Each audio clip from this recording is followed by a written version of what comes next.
Hello दोस्तों, तो कैसे हैं आप लोग। आशा करते हैं कि आप सभी लोग स्वस्थ होंगे और अपने क्लास 10th की तैयारी में व्यस्त होंगे। तो हमें पूरी उम्मीद है कि आप लोग क्लास 10th की सही तरीके से तैयारी कर रहे हैं और अपने अच्छे मार्क्स का इंतज़ार कर रहे हैं। तो स्वागत है आप सभी को इस नया सेशन समांतर श्रेणी, जिसको हम लोग अंग्रेजी में अर्थमेटिक प्रोग्रेशन कहते हैं। तो कुछ प्रश्न हम लोग ने देख लिया था, जिसमें दिया हुआ रहता था कि दिया हुआ पद एपी में है या नहीं है तो इसका सार्वंतर ज्ञात करें और प्रथम पद ज्ञात करना होता था। और आगे बढ़ते बढ़ते हम लोग को उसी प्रकार से रहता था कि दिया हुआ पद एपी में है और है तो इसके आगे का 3 पद ज्ञात करें। तो वो सभी प्रश्न हम लोग ने हल कर लिया था। अब हम लोग आगे चैप्टर नंबर 5.1 के कुछ क्वेश्चन भी देखेंगे और 5.2 के जो होता है कॉन्सेप्ट कहा जाता है, उसको कॉन्सेप्ट देखेंगे। किस प्रकार का प्रश्न इसमें से पूछा जाता है और कैसा कैसा रहता है, इसमें किस किस प्रकार का सूत्र को देखने के लिए मिलता है। तो उस सभी को हमको देखना है हम लोग को, और पूरे ज्ञान इंद्रियों को एक जगह एकत्रित करके हम लोग को पढ़ना है। तो आइए हम लोग कुछ प्रश्न को देखने का प्रयास करते हैं।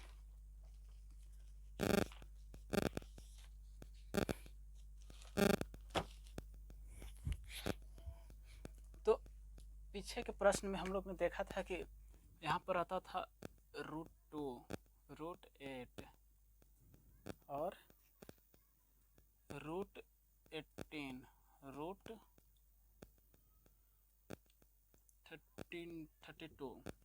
इस प्रकार का प्रश्न दिया हुआ रहता था, और इसे चेक करके बताना होता था कि क्या दिया हुआ पद जो है समांतर श्रेणी में है, और है तो इसका डी बताना है, मतलब कि सार्वंतर बताना है, और इसके आगे का 3 पद बताना है।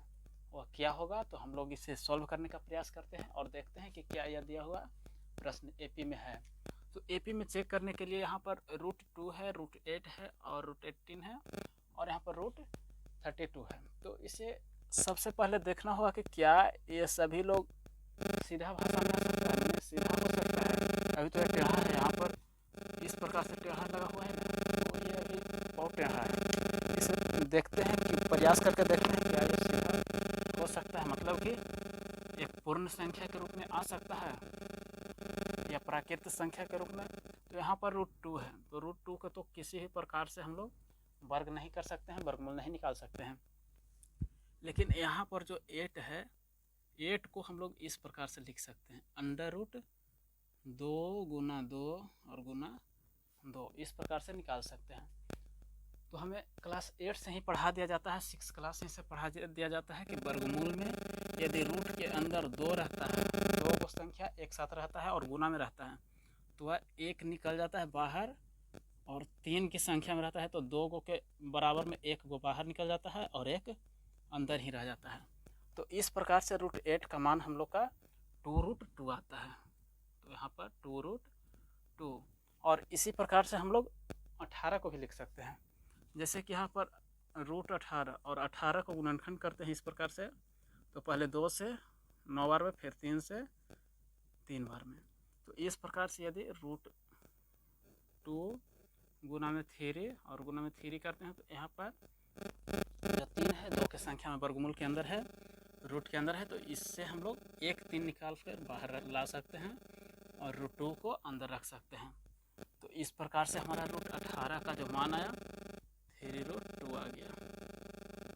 अब इसी प्रकार से हम लोग को आगे दिया हुआ है √32, तो √32 का भी हमें मान निकाल कर बताना है कि कितना होगा। तो इसे भी हम लोग गुणनखंड के रूप में कर सकते हैं, अभाज्य गुणनखंड जिसे कहते हैं। तो पहले 2 से लगेगा, 16 दूने के 32, फिर 2 से 4, यहाँ पर 8 दूना के 16 होता है, फिर 2 से 4 और फिर 2 से 2 बार में। तो इस प्रकार से 32 इतना बार आ जाता है। और इसे जब रूट के अंदर गुना के रूप में लिखते हैं, 1 2 3 4 5, तो 2 की संख्या 5 है, इस प्रकार से। तो यहाँ पर ये 2 के बराबर में 1 निकाल सकते हैं, ये 2 के बराबर में 1 निकाल सकते हैं, तो 2 और गुना में 2 और √2, इस प्रकार से हम लोग लिख सकते हैं। अब इसको 2 गुना 2 तो 2 दूनी के 4, तो 32 को यदि रूट से हम निकालते हैं बाहर तो हमारा आ जाता है 4√2। अब इसे हम लोग चेक करके पता कर सकते हैं कि दिया हुआ पद समांतर श्रेणी में है या नहीं है सार्वंतर के माध्यम से। तो सार्वंतर को चेक करने के लिए हमारा जो सूत्र होता है, व्यापक रूप होता है, हमने क्या लिखाया था कि यहाँ पर यदि A2 में से A1 को घटाते हैं और A3 में से A2 को घटाते हैं तो हमारा मान दोनों को बराबर आना चाहिए। मतलब कि A2 के स्थान पर √2 है और माइनस में √2 है, और यहाँ पर 3√2 है और माइनस में A2 2√2 है। जब इस प्रकार से यहाँ पर यदि 3 रहता, 2 के स्थान पर 3 रहता तो हम लोग को घटाना नहीं होता, घटाना नहीं पड़ता, क्योंकि अलग अलग जात में नहीं घटाया जाता है। और यहाँ पर 2 और 2 है तो √2 आपस में घट सकते हैं।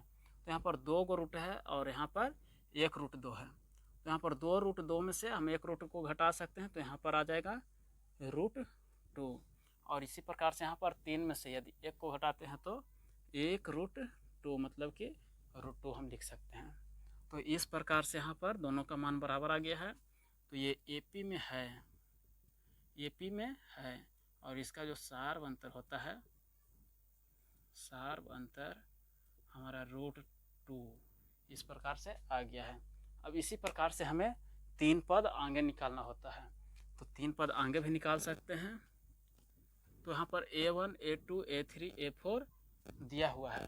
अब हमको चाहिए 3 पद आगे, मतलब कि A5 A6 और A7, जो कि A5 का सूत्र होता है A4 प्लस में D।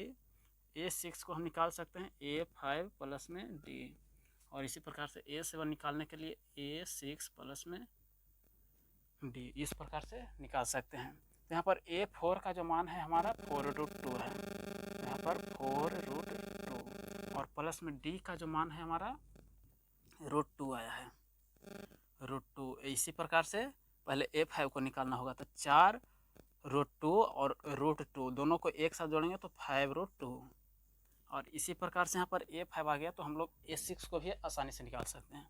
तो A6 निकालने के लिए हमें A5 चाहिए, और A5 का मान दिया हुआ है 5√2 और प्लस में D का मान √2। तो इस प्रकार से 5 और 1 को जोड़ते हैं तो 6√2 आ जाएगा। और इसी प्रकार से यहाँ पर A7 निकालने के लिए हमें A6 चाहिए, जो कि 6√2 है, 6√2 है, और प्लस में D का मान √2 है। तो इसे भी जोड़ते हैं तो 7√2 आ गया है। तो यहाँ पर देखें तो हमारा A भी मान हो सकता है, और नहीं तो किताब में इससे अलग भी आंसर दे सकता है, क्योंकि इस कारण से कि हम लोग AP इसको निकाले हैं, इसका मान निकाले हैं तो इतना आया है। हमको मान चाहिए √2 √8 का, √18 का और √32 का, मतलब कि √2 √8 2 18 2 √32, इसका हम लोग को चाहिए। तो इसे भी उस रूप में करते हैं। तो यहाँ पर 5 सिंगल है, मतलब कि 1 के संख्या में है, और जब रूट के अंदर लेके जाते हैं तो ये 2 हो जाता है, मतलब कि इस प्रकार से 5 गुना 5 और गुना में 2, और ये दोनों को गुना करते हैं तो 5 × 25 25 दूना का यहाँ पर 50 आ जाता है। और इसी प्रकार से अंडर रूट करते हैं तो 6 भी डबल हो जाएगा, 6 गुना 6 और गुना में 2 अंदर है तो 6 6 36, 36 दूनी का 72। तो इस प्रकार से हमारा मान आ गया है, जो कि हमारा रूट में रहेगा। और इसी प्रकार से ये 7 को अंदर करेंगे तो 7√7 और गुना में 2, तो 7 7 49, और 49 में यदि 2 से गुना करते हैं, 49 में 2 से तो 9 दूनी 18 और 8 दूनी के 4 दूनी 8 1 9, √98। तो इस प्रकार से हमारा जो यहाँ पर प्रश्न दिया हुआ है उसका मान निकल गया है। और इसी प्रकार से आगे भी दिया हुआ है, जो कि पावर के रूप में है, मतलब कि ऊपर में 2 रहेगा, ऊपर में 3 रहेगा, इस प्रकार से दिया हुआ रहता है। तो उसे भी देखने का प्रयास करते हैं कि किस प्रकार से रहता है।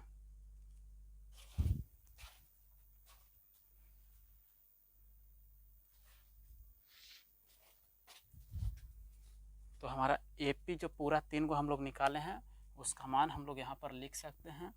जगह कम होने के कारण इसे हम लोग यहाँ पर साइड में बॉक्स बनाकर लिख लेते हैं। तो यहाँ पर हमारा नया AP जो आया है 3 को, वो आया है √50 और √72 और √98, इस प्रकार से। अब इसी प्रकार से आगे का जो प्रश्न है उसे देखने का प्रयास करते हैं, वो भी बन जाएगा। बहुत आसान रहता है, ज़्यादा हार्ड नहीं होता है।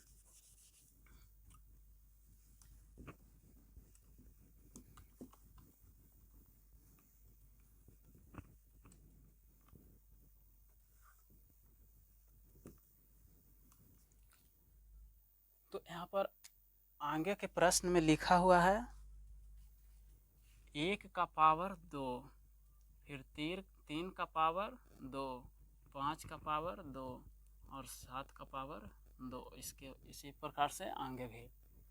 तो इसे भी हम लोग को चेक करके बताना है। क्वेश्चन में कहा गया है कि चेक करके बताइए कि दिया हुआ जो प्रश्न है AP में है या नहीं है, और है तो इसका सार्वंतर क्या है और इसके आगे का 3 पद क्या है, ये हम लोग को निकालना है। तो यहाँ पर दिया हुआ प्रश्न को पहले हम लोग को सॉल्व करना है, और जो पावर में दिया हुआ है उसको हटाना है, ना कि यहाँ पर जैसे में दिया हुआ है 1, 3, 5 और 7, इसे डायरेक्ट बोल देंगे कि 3 में से 1 को घटाएंगे तो 2 और 5 में से 3 को घटाएंगे तो 2, यहाँ पर दोनों बराबर आ गया और AP में हो गया। नहीं, ऐसा नहीं करना है। यहाँ पर पहले जो स्क्वायर लगा हुआ है इसका मान हटाना है। स्क्वायर मतलब कि पावर 2, और जब 1 को 2 बार गुना करते हैं तो हमारा 1 आता है, और 3 को 2 बार गुना करते हैं तो 9 आता है, और इसी प्रकार से 5 को 2 बार गुना करते हैं तो 25 आता है, और 7 को 2 बार गुना करते हैं तो इस प्रकार से 49 आ जाता है। अब यहाँ पर A2 में से A1 को घटाएंगे और A3 में से A2 को घटाएंगे। तो चेक करने के लिए A2 माइनस में A1 और बराबर में A3 माइनस में A2 आना चाहिए। तो A2 के स्थान पर 9 है, माइनस में A1 के स्थान पर 1 है, और A3 के स्थान पर 25 है, और माइनस में A2 के स्थान पर 9 है। और यहाँ पर 9 में से 1 को घटाते हैं तो 8 आता है, यहाँ पर 25 में से 9 को घटाते हैं तो हमारा 14 आ जाता है।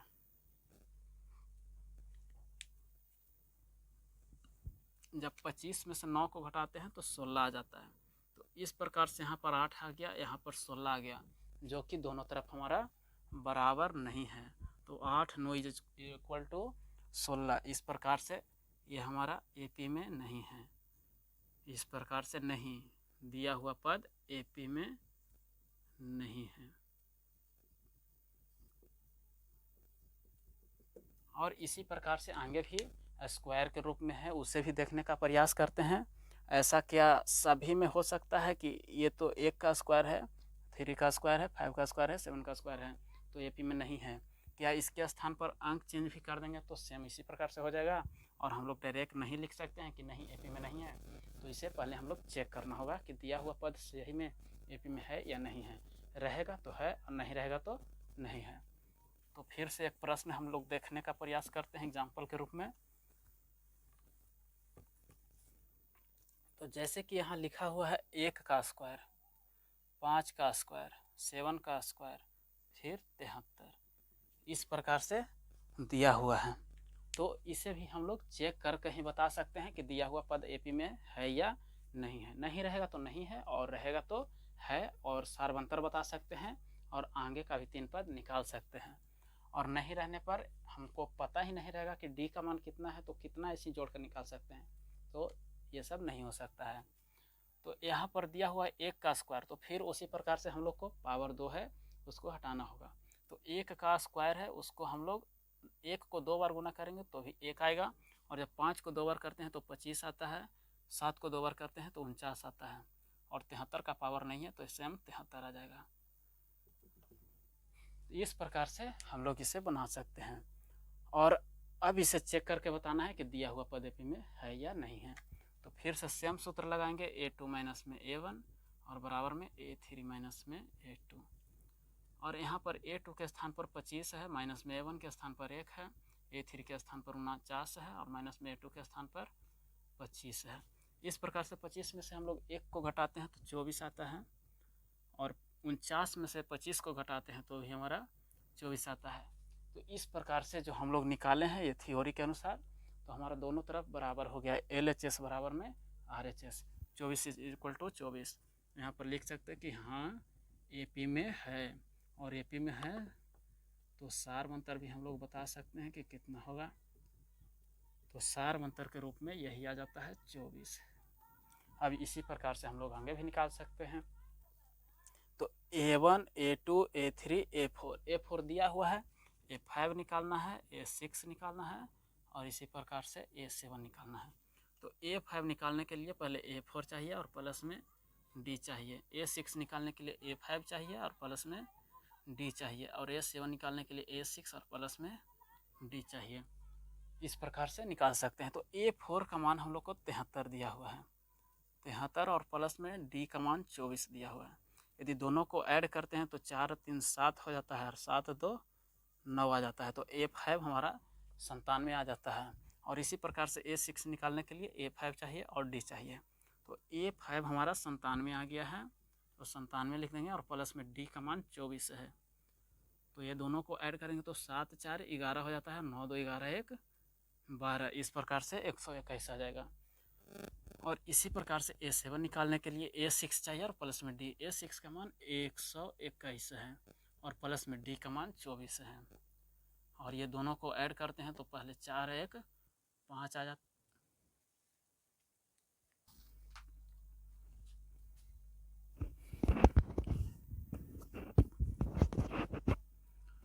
तो यहाँ पर 4 और 1 जोड़ते हैं तो 5 आ जाता है, और 2 2 4 आ जाता है, और 1 के सामने कोई अंक नहीं तो 1 आ जाएगा। तो दोनों को ऐड करने पर हमारा 145 आ गया है। तो इस प्रकार से हमारा आगे का 3 पद निकल गया है। तो यहाँ पर हम लोग लिख सकते हैं कि AP नया AP बराबर 97 121 147। इस प्रकार से हमारा AP जो 3 को निकालने के लिए दिया था वो हमारा आंसर हो गया है। और इसी प्रकार से आगे भी दिया हुआ रहता है प्रश्न, उसे हम लोग बनाएंगे और अच्छा करेंगे। यहाँ पर एक अक्षर के रूप में दिया हुआ है, यहाँ पर ABCD के अनुसार दिया हुआ है, और उसे भी हम लोग बनाने का प्रयास करेंगे कि किस प्रकार से बनता है। तो पहले ये जो प्रश्न दिया हुआ है इसे मिटाने का प्रयास करेंगे और इसे अच्छे से समझने का प्रयास करेंगे।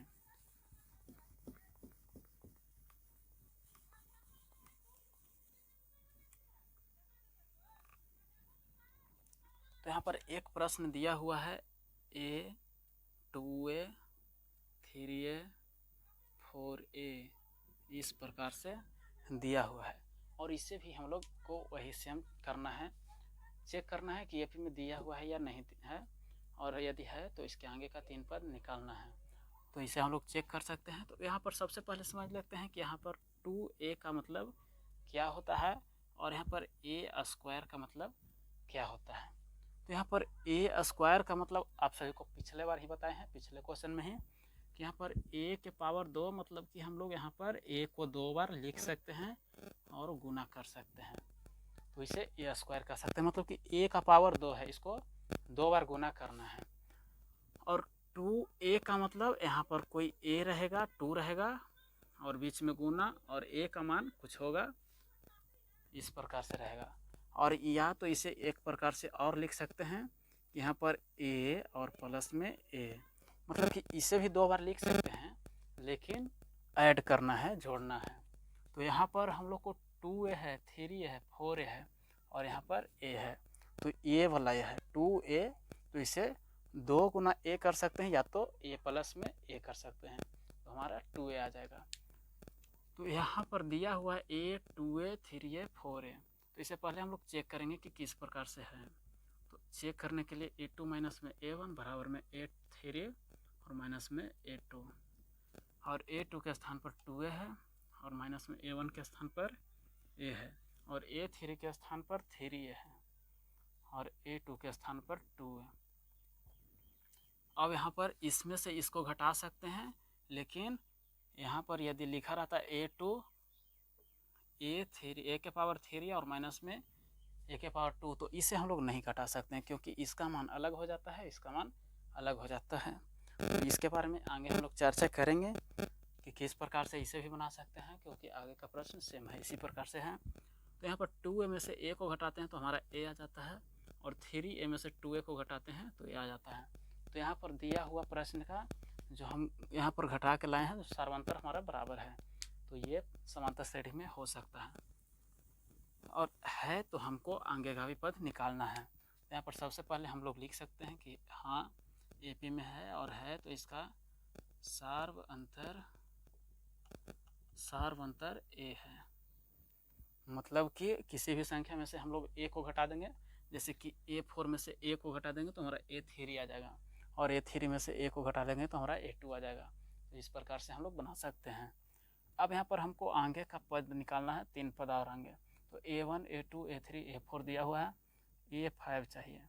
तो A5 निकालने के लिए A4 माइनस में यहाँ पर प्लस में D, और A6 निकालने के लिए A5 प्लस में D। इसी प्रकार से A7 निकालने के लिए A6 और प्लस में D। तो यहाँ पर A5 निकालने के लिए A4 चाहिए और D चाहिए। A4 का मान 4A दिया हुआ है और D का मान A दिया हुआ है, और इसी प्रकार से यदि इसको जोड़ेंगे तो हमारा 5A आ जाएगा। और यहाँ पर A6 निकालने के लिए A5 चाहिए जो कि 5A दिया हुआ है, और D चाहिए जो कि A है, और 5A और A को जोड़ते हैं तो यहाँ पर 6A आ जाता है। और A7 निकालने के लिए A6 चाहिए जो कि 6A है, तो 6A प्लस में D का मान हमारा A होता है। A होता नहीं है, A दिया हुआ है। इस प्रकार से A और 6A और A को जोड़ते हैं तो हमारा 7A आ जाता है। तो इस प्रकार से आगे का हम लोग 3 पद निकाल लिए हैं। अब इसे एक स्थान पर लिख सकते हैं कि AP बराबर में 5A 6A 7A। इसी प्रकार से आगे भी हम लोग निकाल सकते हैं। तो आशा करते हैं कि ये प्रश्न जो हमने बताया है आप सभी को समझ में आया होगा। अगर आप सभी को समझ में आया है तो आप सब लोग एक काम कीजिए, जल्दी से इस वीडियो को अपने दोस्तों के पास भी शेयर कीजिए ताकि वो भी समझ पाएँ। और एक बात और, इस चैनल को सब्सक्राइब कीजिए ताकि आगे का जो प्रश्न आए वो आप सब तक पहुंच पाए, और बेल आइकन को भी दबा दीजिएगा। बेल आइकन इस कारण से दबाया जाता है, बेल वाला बटन, कि ऑल हो जाता है, मतलब कि यदि हम वीडियो जब भी डालेंगे अपलोड करेंगे तो सबसे पहले आप तक पहुंचेगा, और जो ऑफलाइन रहेंगे वो जब ऑनलाइन आएंगे तो उनके पास पहुंच जाएगा। इस कारण से बेल आइकन दबाया जाता है। तो इसी प्रकार से आगे का भी प्रश्न देखने का प्रयास करेंगे कि किस प्रकार का दिया हुआ रहता है। तो इसी से रिलेटेड एक और प्रश्न है जो कि यहाँ पर 2A था, और अगला बार जो रहेगा A का पावर 2 रहेगा, मतलब कि स्क्वायर में रहेगा, तो उसे भी बनाएंगे।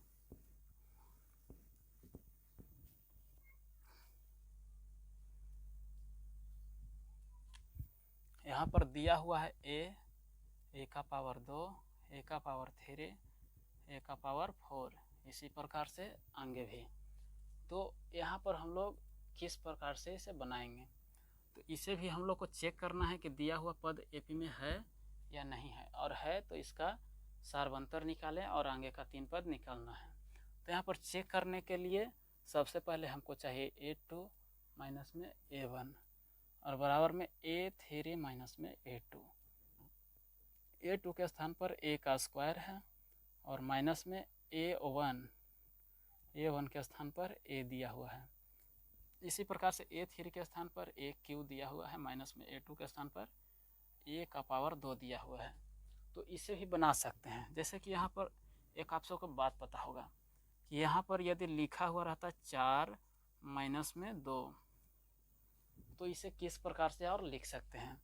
तो यहाँ पर देखिए कि 1 2 यहाँ पर है, और 4 को भी इस प्रकार से लिखा जा सकता है 2 गुना में 2, मतलब कि 1 2 है और 2 को गुना करते हैं तो हमारा 4 आता है, और यहाँ पर अकेले 2 है। तो इसे एक प्रकार से और लिख सकते हैं कि यहाँ पर 2 को कॉमन ले लेते हैं और 1 2 को अंदर छोड़ देते हैं, और माइनस में इसमें से भी 2 को बाहर ले आए हैं, तो किस संख्या में गुना करेंगे 2 को कि हमारा 2 ही प्राप्त हो, तो वह संख्या 1 है। तो इस प्रकार से हम लोग लिख सकते हैं।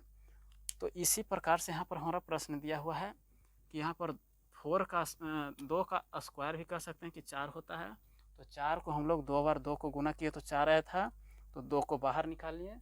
तो इसी प्रकार से यहाँ पर भी हम लोग निकाल सकते हैं कि यहाँ पर A का स्क्वायर है तो 1 A को बाहर निकाल लेते हैं, और यहाँ पर 1 A अंदर आ जाता है, और A को बाहर निकाले हैं तो इसके स्थान पर 1 आ जाएगा। और इसी प्रकार से यहाँ पर यहाँ पर A3 का मतलब बताए थे कि A गुना A और गुना में A, मतलब कि जितना पावर रहेगा उतना बार गुना होगा। और A2 का मतलब होता है A गुना में A, मतलब कि जितना पावर है उतना बार गुना। तो यहाँ पर एक A है जो 2 बार है, तो दोनों को बाहर निकाल देते हैं, मतलब कि A स्क्वायर को बाहर निकालेंगे तो इसमें नहीं, आगे निकालेंगे। A स्क्वायर को बाहर निकालते हैं तो यहाँ पर से 2 को A निकल जाता है, तो यहाँ पर एक A बचता है। और माइनस में यहाँ पर भी दोनों A बाहर निकल जाता है तो एक बच जाता है। तो इस प्रकार से भी हम लोग लिख सकते हैं। तो इसका मान आ जाएगा A का स्क्वायर इंटू में A माइनस में 1। अब यहाँ पर हम लोग देखने का प्रयास करें तो एक बात देखने को मिलता है कि यहाँ पर लिखा हुआ A इंटू में A माइनस में 1, लेकिन जब इसके विपरीत साइड देखते हैं तो A का स्क्वायर है और इंटू में A माइनस में 1 है। तो यहाँ पर देखें तो यदि A के स्थान पर किसी भी अंक को हम रखेंगे तो इसका मान से इसका छोटा ही रहेगा, मतलब कि ये दोनों बराबर नहीं है। तो इस प्रकार से हम लोग लिख सकते हैं कि LHS no is equal to RHS। तो ये हमारा दिया हुआ पद जो है AP में, दिया हुआ पद AP में नहीं है, और नहीं है तो इसका कोई सर्वंतर भी नहीं हो सकता है। और जब सर्वंतर नहीं पता चलेगा तो आगे का AP भी हम लोग नहीं निकाल सकते हैं।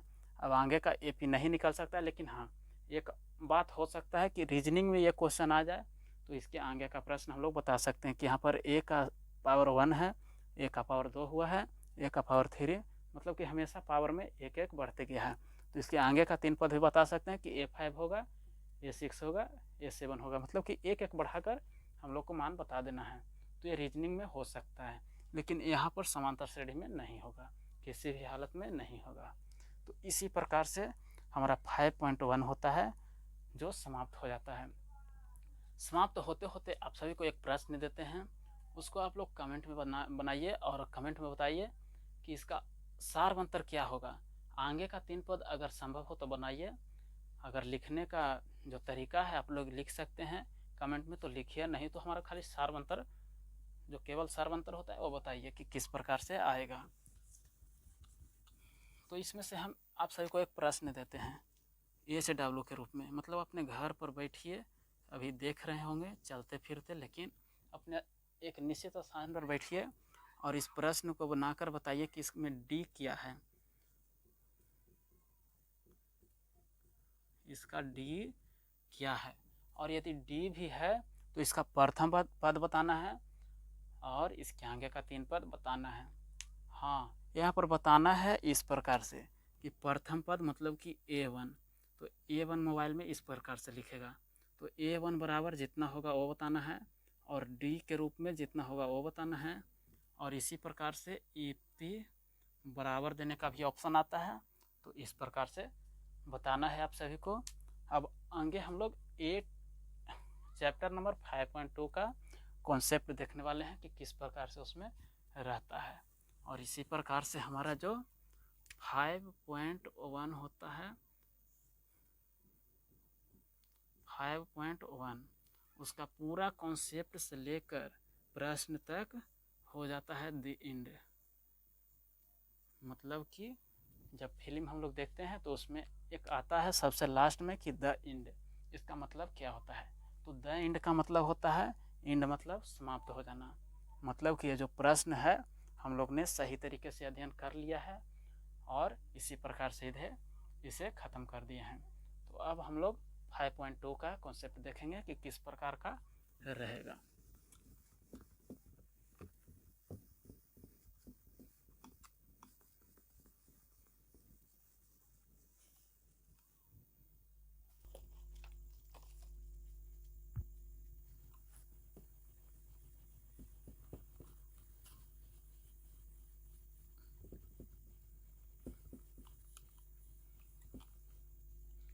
तो यहाँ पर 5.1 होता है समाप्त और 5.2 का होता है शुरुआत। तो हम लोग देखने वाले हैं 5.2 में कितने प्रकार के जो फार्मूले होते हैं वो सभी को पढ़ना होता है और हम लोग किस प्रकार से क्वेश्चन को बनाते हैं।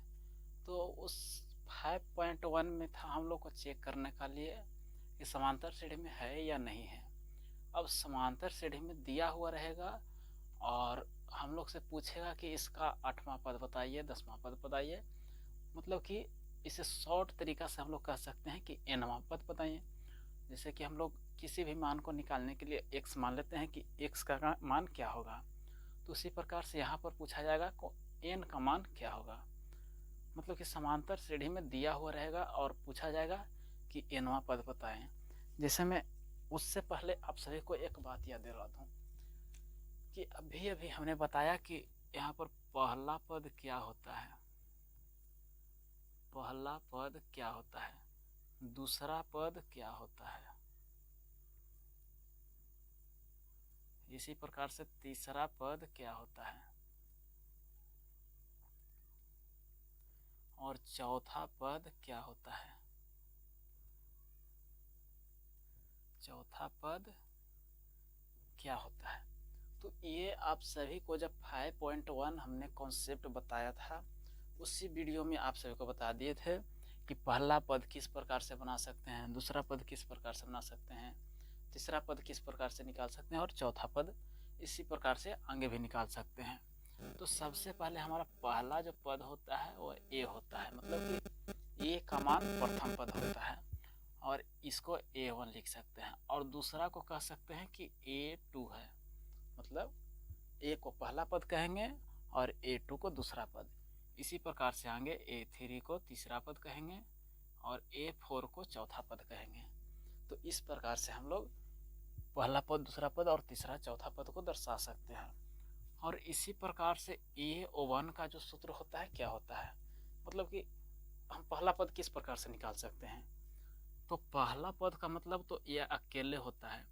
पहला मतलब एक और एक का मान कुछ नहीं होता है, एक मतलब सिंगल। तो यहाँ पर पहला पद ए हो गया। अब इसी के बीच हमसे पूछ दिया कि A2 अर्थात दूसरा पद क्या होगा। तो दूसरा पद निकालने के लिए सबसे पहले तो हमें ए पता होना चाहिए और उसके बाद हमको डी का मान पता होना चाहिए। मतलब कि यदि हम ए और डी को जोड़ेंगे तो हमारा दूसरा पद आ जाएगा। इसका सूत्र ए प्लस डी ही क्यों आया, इस पर भी तो विचार किया जा सकता है। तो इस पर हम विचार जब करते हैं तो हम समांतर श्रेणी को जब चेक करते थे, मतलब कि जैसे कोई पद समांतर श्रेणी में दिया हुआ है या नहीं है, इसे चेक करने के लिए क्या करते थे। तो यहाँ पर A2 में से A1 को घटाते थे, मतलब कि 3 माइनस में 2 करते थे। इसमें से इसको घटाते थे तो D हमारा प्राप्त होता था। तो इसमें से इसको घटाएंगे तो D प्राप्त होगा और इस दो में जो D प्राप्त होगा उसको जोड़ देंगे तो A2 प्राप्त नहीं होगा, बिल्कुल हो जाएगा। तो यहाँ पर प्रथम पद में यदि D को जोड़ दिए तो हमारा A2 प्राप्त हो जाता है। और इसी प्रकार से A3 किस प्रकार से निकाल सकते हैं। तो A3 निकालने के लिए हमको A2 चाहिए, A2 प्लस में D, इस प्रकार से निकाल सकते हैं। और इसी प्रकार से आगे A4 निकालने के लिए पहले A3 चाहिए और उसके बाद D। इसे सरल रूप में हम लोग कह सकते हैं कि यहाँ पर A1 चाहिए तो A चाहिए, बस A का मान हो गया। और A2 चाहिए तो A मतलब कि पहला पद में D को जोड़ देना है, हो गया। और A3 चाहिए तो A3 से एक कम मतलब एक पहले वाला में यदि D को जोड़ देंगे तो हमारा तीसरा पद आ जाएगा। और उसी प्रकार से चौथा पद निकालना हो तो तीसरा पद मतलब इसके पीछे वाले पद में यदि D को जोड़ देते हैं तो इस प्रकार से हमारा जो है चौथा पद निकल जाएगा। और इसे क्या इसी प्रकार से निकाल सकते हैं कि A प्लस में D, और यदि हमें पहला पद पता ना हो, दूसरा पद पता ना हो, हमें चौथा पद पूछ दे, गड़बड़ हो जाएगा। यहाँ पर डायरेक्ट पहला पद दिया हुआ है, चौथा पद दिया हुआ है, तो इससे हमको आगे की ओर पद निकालने के लिए बोल दे कि छठा पद बता दीजिए, तो किस प्रकार से निकालेंगे। तो उसके लिए भी एक सूत्र आप सबको बताए थे कि यहाँ पर A1 तो सेम रह जाएगा A, और यहाँ पर A2 निकालने के लिए बोले थे यहाँ पर A प्लस में D, A2 निकालने के लिए सेम बोले थे। लेकिन यहाँ पर जैसे ही A3 का मान निकालने के लिए आ जाता है तो एक बात हम बताए थे कि यहाँ पर यदि A है तो इसके आगे तो एक छिपा हुआ है, इस प्रकार से एक छिपा हुआ है। इसी प्रकार से D में भी तो एक छिपा हुआ है, इस प्रकार से छिपा हुआ है। और यदि ए थ्री हम चाहें, ए थ्री के पास जाएं तो यहाँ पर ए O1 ए का स्थान पर 1 से गुना करेंगे तो ए रह जाएगा, लेकिन ए थ्री निकालने के लिए हमें गुना करना होगा थ्री, यहाँ पर ए थ्री निकालने के लिए 2D से। तो इस प्रकार से हम लोग गुना करेंगे तो हमारा तीसरा पद आ जाएगा। इससे हमें प्राप्त होता है कि A1 को इस प्रकार से निकाल सकते हैं, A2 का इस प्रकार से, और E3 का डबल सूत्र आ गया। मतलब कि A2 प्लस में D, दूसरा पद में D को जोड़ेंगे तो हमारा A3 आ जाएगा।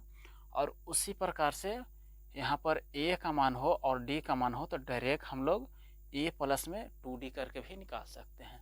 और इसी प्रकार से A4 निकालने के लिए बोल दे, यहाँ पर A में पहले पद में यदि हम यहाँ पर तीसरा पद तो यहाँ पर 3 गुना में D कर दें तो हमारा चौथा पद आ जाएगा। मतलब कि हमारे जितना पद निकालना हो उससे एक कम करके D में गुना कर देना है और पहला पद में जोड़ देना है, तो हमारा उस स्थान का मान निकल जाएगा।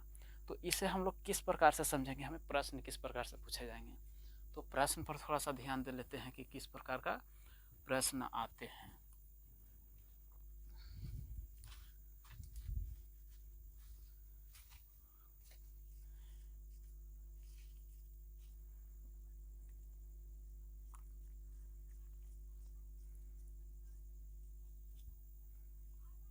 तो यहाँ पर प्रश्न हमारे पास आएगा कि यहाँ दिया हुआ है एग्जाम्पल में कि यदि पहला पद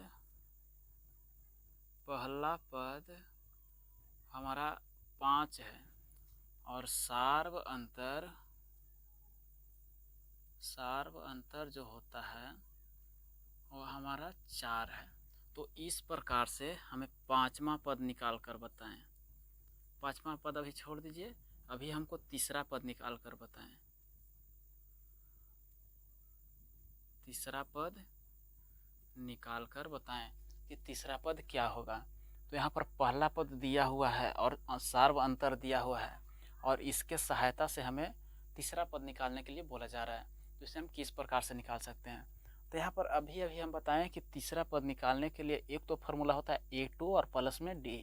तो यहाँ पर A2 के मतलब होता है कि दूसरा पद, यानी कि जो दूसरा पद का मान दिया हुआ रहे उसी हिसाब से बन सकता है। तो यहाँ पर तो दूसरा पद कहीं पर है ही नहीं, हमको नज़र ही नहीं आ रहा है। तो इसे निकालने के लिए यहाँ पर पहले तो पहला पद और D का प्रयोग करके, सार्वंतर का प्रयोग करके हमें A2 का मान निकालना पड़ेगा। तो क्या हम लोग इतना लॉन्ग में जाएंगे? बिल्कुल नहीं। यहाँ पर हमें पहला पद पता है, सार्वंतर पता है, तो एक और सूत्र हम बताए हैं कि A प्लस में 2D भी कर देंगे तो हमारा A3 का मान निकल जाएगा। तो यहाँ पर तीसरा पद का जो सूत्र होता है A प्लस में 2D होता है, तो A के स्थान पर 5 है और 2 गुना में सार्व अंतर D के स्थान पर 4 है। और यदि 4 दूना के 8 करते हैं और 8 में 5 को जोड़ते हैं तो 8 5 13 हो जाता है। इस प्रकार से हम लोग बना सकते हैं पहला पद और सार्वंतर के माध्यम से भी।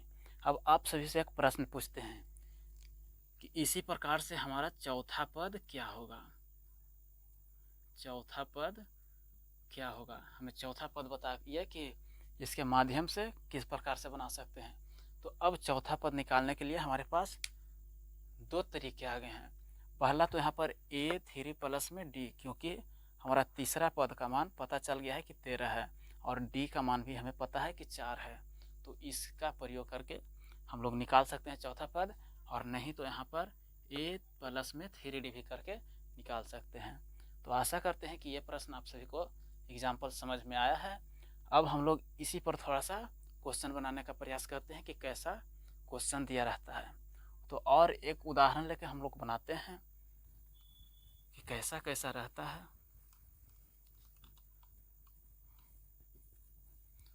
तो आगे का प्रश्न हम लोग इस प्रकार से भी ले सकते हैं कि यहाँ पर हमारा दूसरा पद जो दिया हुआ है,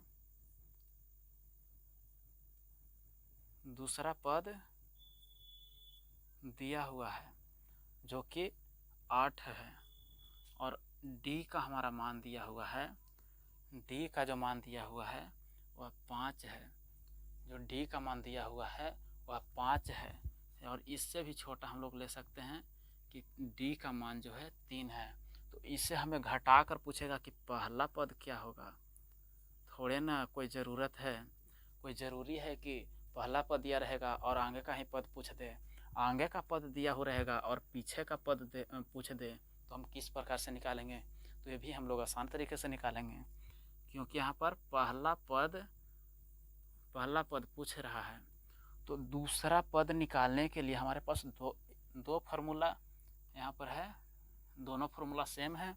तो दूसरा पद निकालने के लिए हमारे पास फार्मूला है a प्लस में d बराबर दूसरा पद, या तो दूसरा पद के स्थान पर हम लोग a2 भी लिख सकते हैं।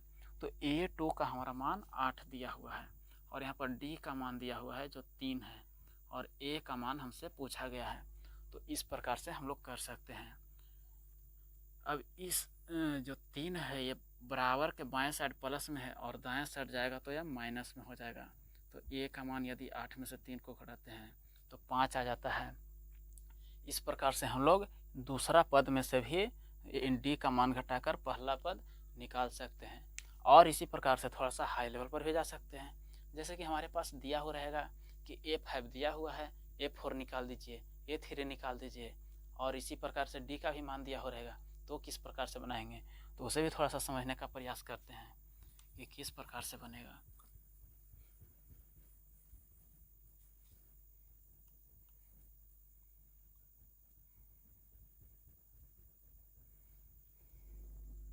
अब यहाँ पर हमारे पास एक प्रश्न आ जाता है कि यहाँ पर चौथा पद दिया हुआ है, या पांचवा पद ही मान लेते हैं।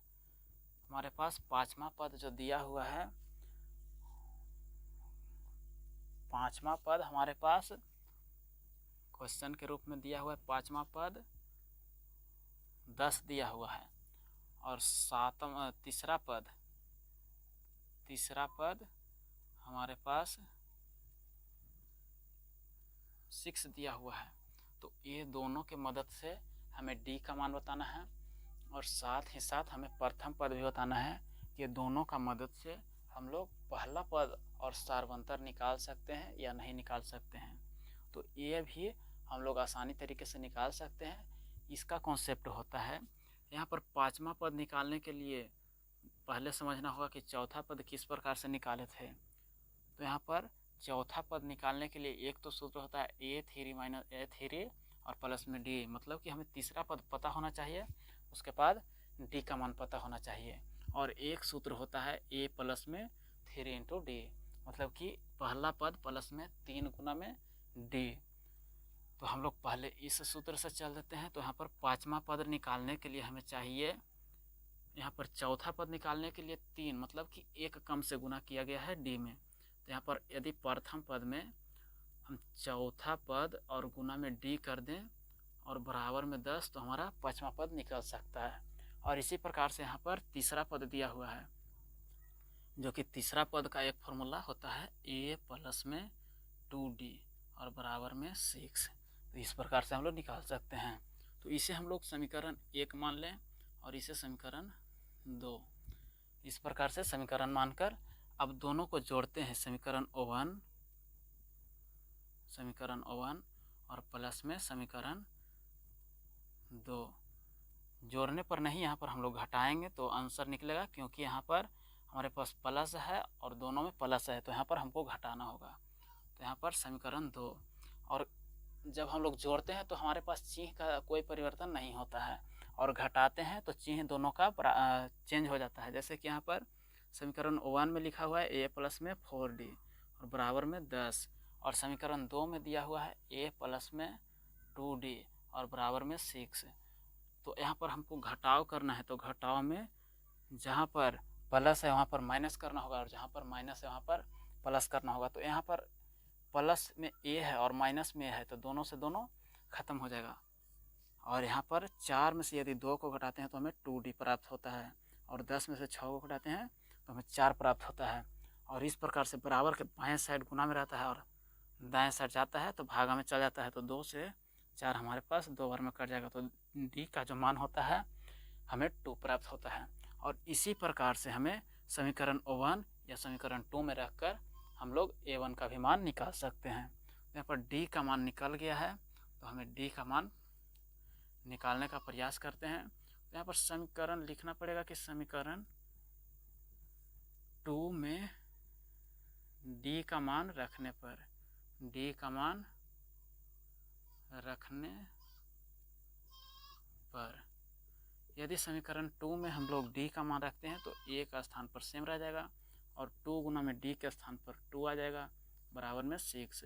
और A प्लस में, यहाँ पर प्लस में है, उस तरफ जाकर तो माइनस में होगा, तो 2 दूनी 4, डायरेक्ट उस तरफ लेकर चल जाते हैं तो 6 माइनस में 4 हो जाएगा और A का मान 6 में से 4 को घटाते हैं तो हमारा 2 प्राप्त होता है।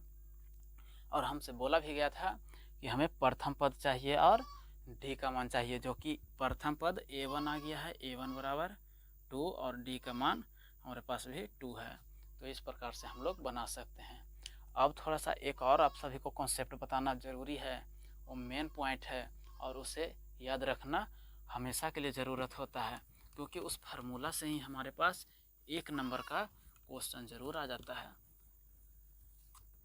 तो यहाँ पर पूछा जाता है कि an का फॉर्मूला क्या होता है, मतलब कि an के स्थान पर कितना मान रखा जा सकता है। मतलब कि जहाँ पर n के स्थान पर 4 रख सकते हैं, 5 रख सकते हैं, मतलब कि a 5वां स्थान पर क्या होगा, a 6ठा स्थान पर क्या होगा, a 10वां स्थान पर।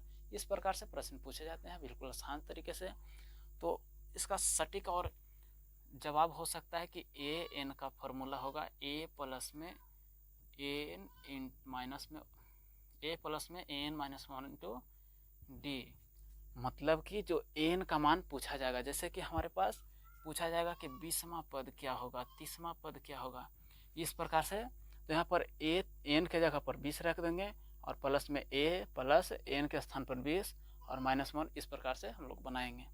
तो इसे किस प्रकार से बनाते हैं, इसका भी थोड़ा सा उदाहरण लेखन बनाएंगे और हम लोग अच्छा कर पाएंगे। तो प्रश्न में हमें दिया रहेगा, यहाँ पर a का मान 4 दिया हुआ है, d का मान 5 दिया हुआ है, a का मान 4 दिया हुआ है, d का मान 5 दिया हुआ है और n का जो मान है वह 10 दिया गया है, सॉरी 10 नहीं 11 दिया गया है, इस प्रकार से दिया हुआ है। तो हमें an का मान निकालना है। n का मान आ गया है, मतलब कि 11वां का मान निकालना है कि क्या होगा। तो an का फॉर्मूला यहाँ पर लिखा हुआ है और n के स्थान पर हम लोग 11 लिख देंगे और a के जगह पर 4 है, प्लस में n के स्थान पर 11 रखना है, माइनस में 1 और d के स्थान पर 5 रखना है और इस प्रकार से हम लोग को बनाना है। ये 11 सेम रह जाएगा बराबर में 4 प्लस में 11 में से 1 को उठाते हैं तो 10 आता है और गुना में 5 रह जाएगा। इसी प्रकार से a11 बराबर में 5 में यदि 10 से गुना करते हैं तो 4 प्लस में 50 हो जाता है और a11 दोनों को ऐड करते हैं तो हमारा 54 आ जाता है।